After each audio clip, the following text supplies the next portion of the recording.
طلاق کے بارے میں آپ نے قرآنی آیت پوچھا ہے، تو اس میں سورہ بقرہ آیت نمبر 229 ہے۔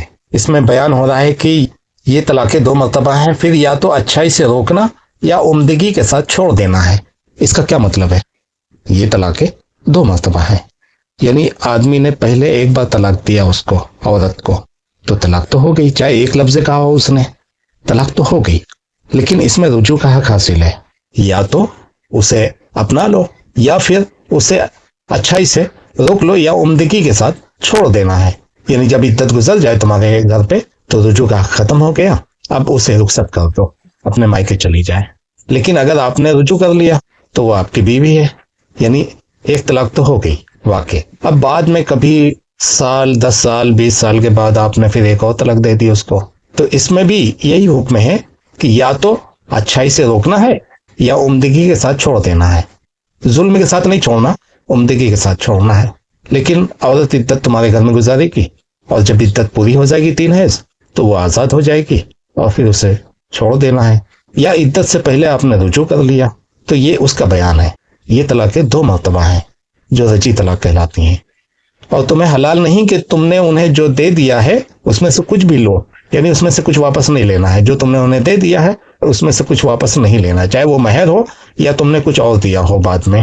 ہاں، یہ اور بات ہے کہ دونوں کو اللہ کی حدیں قائم نہ رکھ سکنے کا خوف ہو، اس لیے اگر تمہیں ڈر ہو کہ یہ دونوں اللہ کی حدیں قائم نہ رکھ سکیں گے تو عورت رہائی پانے کے لیے، اب یہاں خلا کا بیان آ گیا کہ اگر عورت ہی یعنی میاں بیوی میں نبھ نہیں پا رہی ہے تو ایسی صورت میں جب مرد کو نہیں جمتا ہے تو وہ طلاق دے دیتا ہے۔ اب عورت کو اگر نہیں جمنا ہے تو کیا کرے؟ وہ طلاق تو نہیں دے سکتی، تو اللہ تعالیٰ نے اس کو ایک ہتھیار دیا ہے کہ کچھ دے دلا کے چھٹکارا حاصل کر لے۔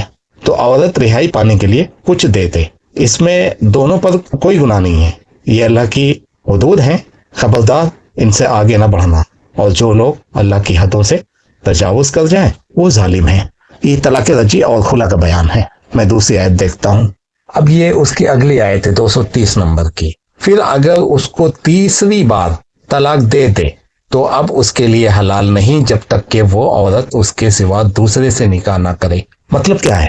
منصوبہ بندی کے تحت نکاح کرنا ہے۔ یہاں پہ تیسری اور آخری طلاق کا ذکر چل رہا ہے، طلاق مغلظہ اور بائنہ کا، جس پہ عورت سے رجوع کا حق حاصل نہیں رہتا ہے۔ یعنی تیسری طلاق اس نے دے دیا تو اب اس کو رجوع کا حق حاصل نہیں ہے۔ اب وہ عورت شوہر کے گھر پہ عدت نہیں گزارے گی، کیونکہ پہلی 2 طلاقوں کا جو ذکر ہے 229 پہ وہ تو رجعی طلاق ہے، اس لیے عورت شوہر کے گھر میں عدت گزارتی ہے۔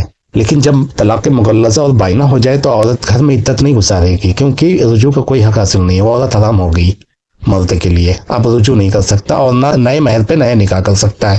تو اللہ تعالیٰ یہاں پہ فرما رہا ہے کہ وہ عورت حلال نہیں جب تک کہ وہ عورت اس کے سوا دوسرے سے نکاح نہ کرے۔ مطلب یہ ہے کہ جب عورت طلاق مغلظہ اور بائنہ کی عدت گزار لے گی تو تمہارا کیا مطلب ہے کہ وہ کہیں نکاح نہ کرے؟ کرے گی، اپنی زندگی گزارنے کے لیے نکاح کہیں تو کرے گی نا، زندگی گزارنے کے لیے کہیں تو نکاح کرے گی۔ یہ اس کا ذکر ہے جب عورت پھر کسی سے نکاح کرے گی، پھر اگر وہ بھی طلاق دے دے، یعنی وہاں بھی عورت کی نہیں بن پائی اور طلاق ہو گئی یا مر جائے، کچھ بھی ہو سکتا ہے، تو پھر وہ عورت عدت گزارے گی اور پھر کہیں اور نکاح کرے گی۔ اب یہاں پر اللہ تعالیٰ آپشن چھوڑ رہا ہے کہ اب وہ اپنے پہلے شوہر سے نکاح کر لے، کیونکہ اب کہیں تیسری جگہ تو نکاح کرے گی نا وہ، تو اس وقت ان دونوں کو میل جول کر لینے میں کوئی گناہ نہیں ہے، یعنی اپنے سابقہ شوہر سے وہ نکاح کر سکتی ہے یا کہیں اور کرے، اس کی مرضی۔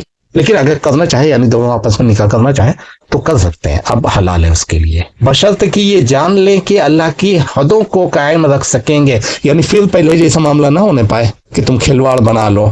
اللہ کی حدوں کو قائم رکھ سکنے کا یقین ہونا چاہیے دونوں کو۔ یہ اللہ تعالیٰ کی حدود ہیں جنہیں وہ جاننے والوں کے لیے بیان فرما رہا ہے۔ اب 229 230 میں جو بات ہو رہی ہے، پہلی طلاق رجعی ہے، جس میں عورت 3 حیض عدت گزارے گی شوہر کے گھر میں، اس درمیان میں کیا معلوم کس وقت رجوع کر لیں، دونوں کا غصہ ٹھنڈا ہو جائے، اور یہی پروسیس دوبارہ بھی ہو سکتا ہے، تب بھی ان کو اللہ تعالیٰ نے چھوٹ دیا ہے کہ وہ رجوع کر لیں۔ یہ ان 3 فائل کا ذکر تو نہیں چل رہا نا کہ ایک بار میں طلاق کہہ دیا تو تینوں واقع ہو گئی، کہاں سے واقع ہو جائیں گی، کیسے ہو جائیں گی؟ یہ تو الگ الگ طلاقوں کا ذکر ہے نا دونوں آیت میں۔ یہ آیت کا پس منظر اور جو طریقہ بتایا گیا ہے طلاق دینے کا وہ اس بات کی دلیل ہے، یہ آیت خود اس بات کا خلاصہ کر رہی ہے کہ